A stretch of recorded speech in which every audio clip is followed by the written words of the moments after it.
Le fonctionnement des organismes cellulaires.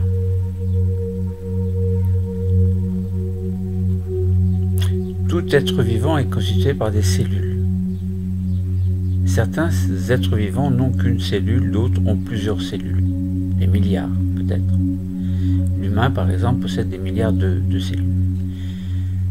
Donc on peut se poser une question concernant l'organisation des êtres vivants, concernant l'organisation au niveau de leurs cellules. C'est comment l'organisation d'un être unicellulaire ou pluricellulaire permet de réaliser des fonctions. Commençons par voir ce qui se passe au niveau d'un être unicellulaire. Alors on pourrait prendre l'exemple d'une levure, qui est un champignon microscopique. Là nous allons prendre l'exemple d'une euglène.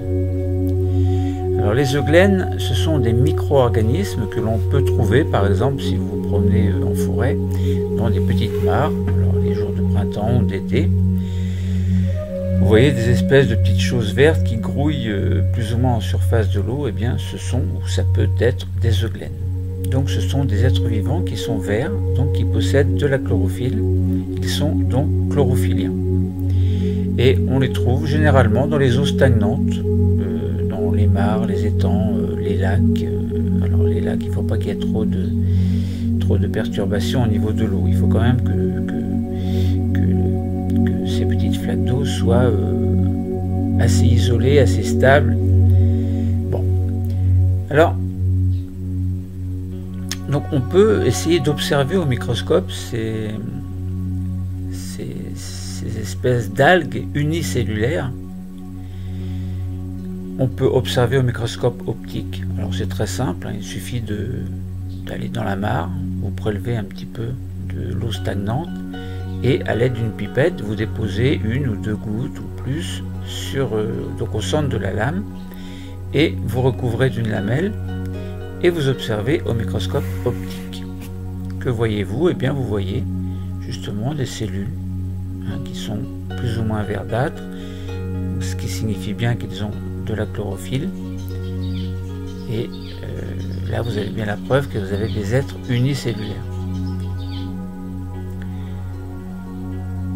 Alors concernant on peut faire une coupe, donc un plan de coupe au niveau duquel donc on parle de ce plan de coupe, donc il s'agit d'une coupe transversale au niveau duquel on peut voir différentes choses, entre autres des chloroplastes et des mitochondries. Donc ça veut dire qu'une euglène, au niveau de son ultrastructure, c'est un organisme unicellulaire eucaryote et qui possède des organites à l'intérieur de son cytoplasme en fait. Voilà. Alors, il y a des flagelles, alors qui sont plus ou moins visibles au microscope.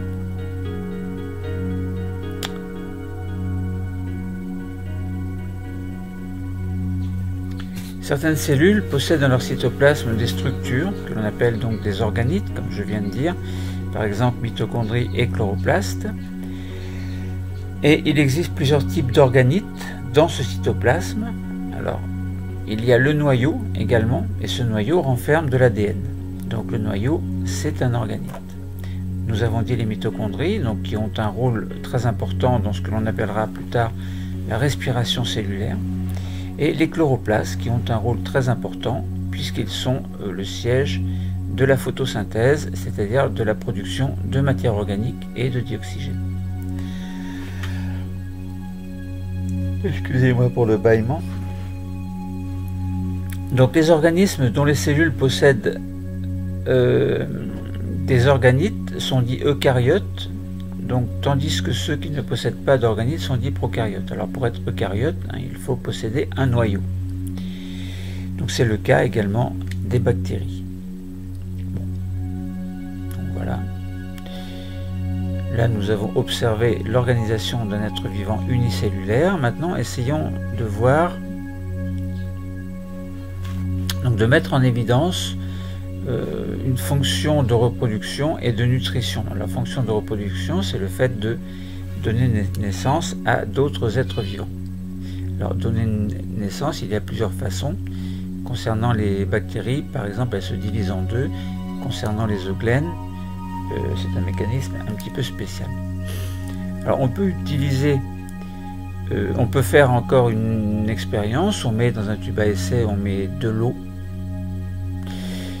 et on ne met rien d'autre. Et on met, à part les eugènes, on met quelques eugènes. Donc on prélève avec une pipette un peu d'eau stagnante et on met dans le tube à essai où il y a de l'eau. On ne met rien d'autre. Dans un deuxième tube à essai, on met les eugènes et on met des sels minéraux. Et puis on attend, donc ça c'est le jour 0. Et puis on attend et on regarde ce qui se passe. Alors,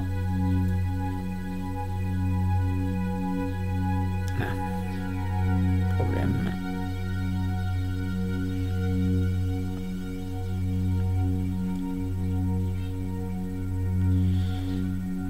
Pour le petit problème. Alors, donc au 6e jour, par exemple, en le laissant à température ambiante, à condition que l'air ne soit pas trop froid, on s'aperçoit que dans le tube où il n'y avait que de l'eau, eh bien, il n'y a que de l'eau et on ne voit pas.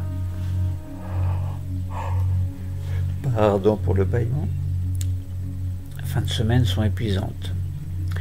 Alors, donc, et on ne voit pas de petits liserés verts que l'on voyait dans le tube de départ au jour 0, puisqu'on avait mis un petit peu d'eugène, donc on voyait un petit liseré en surface, petit liseré vert. Pourquoi vert? Parce qu'il y avait des eugènes.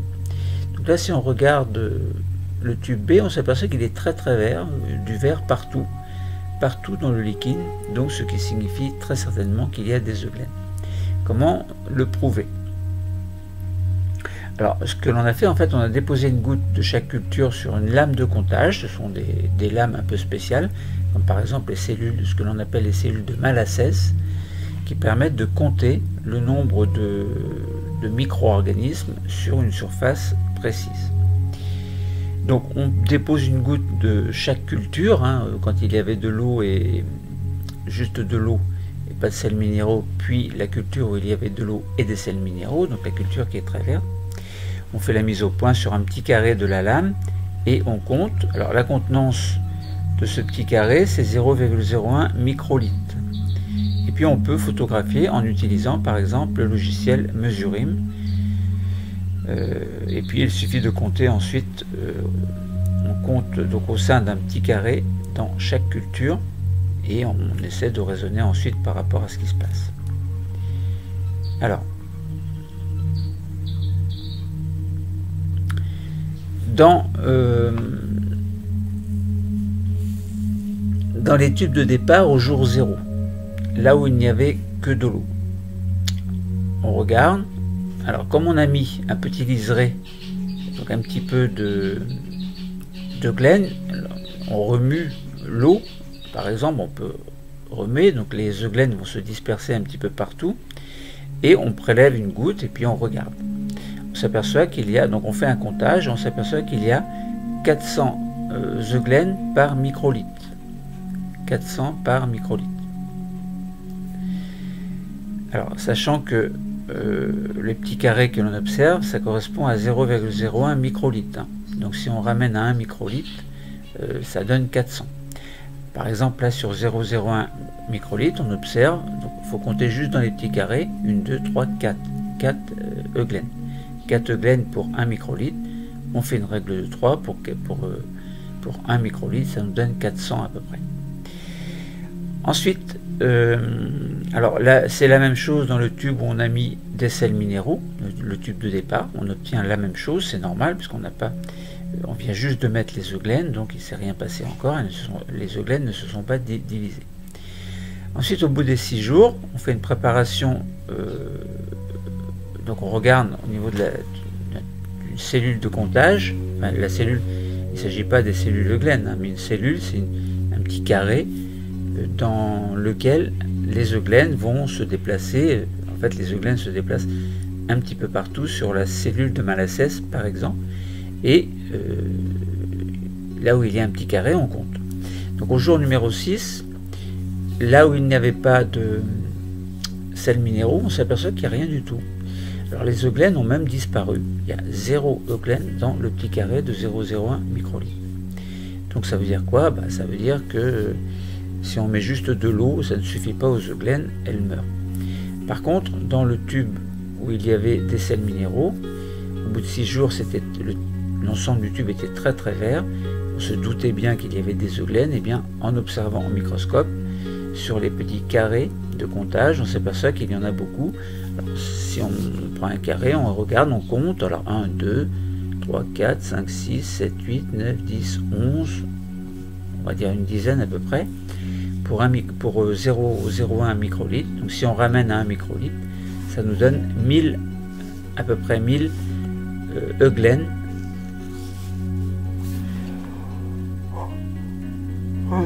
Décidément.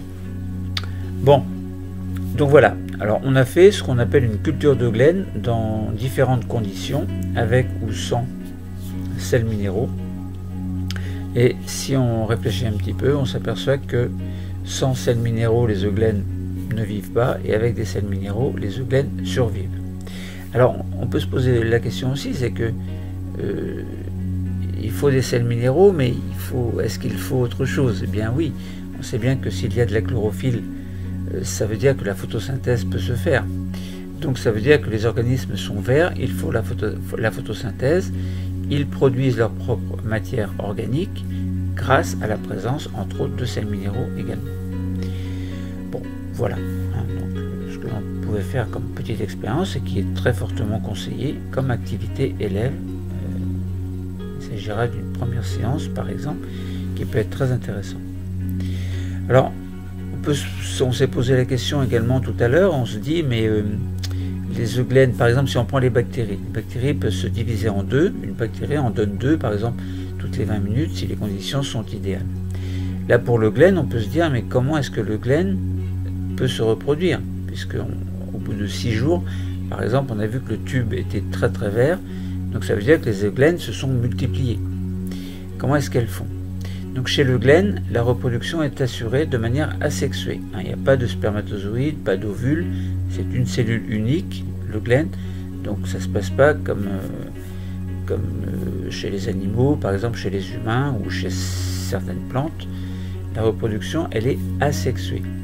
Donc elle se fait par division cellulaire, et ça peut se faire dans le sens, par exemple, longitudinal plutôt que transversal. Alors, donc, la nutrition est assurée au niveau de l'euglène. C'est prélèvement de matière dans le milieu extérieur qui permet le développement, la croissance, et si tout va bien pour l'être unicellulaire, il peut même faire une division cellulaire de manière à se doubler. Quand on parlait tout à l'heure d'ultrastructure, il s'agissait d'une structure observée à l'échelle cellulaire uniquement au niveau du microscope électronique. Donc lorsque précédemment on a vu, on pouvait regarder donc une mitochondrie ou des chloroplastes, on ne les voit qu'en microscopie électronique. Voilà, donc là on a bien montré, on a justifié que l'euglène c'est un organisme qui possède une seule cellule, donc il est unicellulaire, on l'a bien vu au microscope. On a bien comparé l'aspect de tube au jour 0 et au jour numéro 6, avec ou sans sels minéraux, et on a vu qu'il y avait des différences très importantes. C'est que là où il n'y avait pas de sels minéraux, eh bien, il n'y avait pas d'eugléne. Au bout de 6 jours, elles sont mortes. Et par contre, elles se sont très fortement développées, multipliées par division, donc de manière asexuée, par division cellulaire, mais de manière asexuée, là où il y avait beaucoup, enfin où il y avait en tout cas des sels minéraux, et là où il y avait de la lumière. Donc les euglénes peuvent assurer leur fonction de nutrition à condition qu'il y ait dans le milieu ce qu'il leur faut, c'est-à-dire en l'occurrence ici pour les euglénes, sels minéraux et lumière. Donc on a comparé une concentration d'eugléne et montré que la fonction de reproduction était assurée en parallèle à la fonction de nutrition. Nutrition, ça veut dire se nourrir de sels minéraux à condition qu'il y ait de l'énergie lumineuse, alors tandis que la fonction de reproduction, c'est se diviser pour, à partir pour qu'à partir d'une eugléne, on obtient 2 euglénes. Donc en conclusion, on a expliqué de quelle manière un organisme vivant unicellulaire pouvait réaliser différentes fonctions, et en l'occurrence ici ces fonctions c'était la fonction de nutrition. Alors, autre parenthèse, donc on s'était posé le problème de comment l'organisation d'une cellule, d'un être qui ne possédait qu'une seule cellule, pouvait assurer ses fonctions de nutrition, et bien là on a compris. Donc au niveau de la capacité que l'on a mis en avant, on a utilisé un instrument d'observation qui était en l'occurrence ici le microscope optique avec au fond avec une cellule que l'on appelait une cellule de Malassez qui permettait d'observer des cellules vivantes cette fois-ci que l'on appelait des euglénes.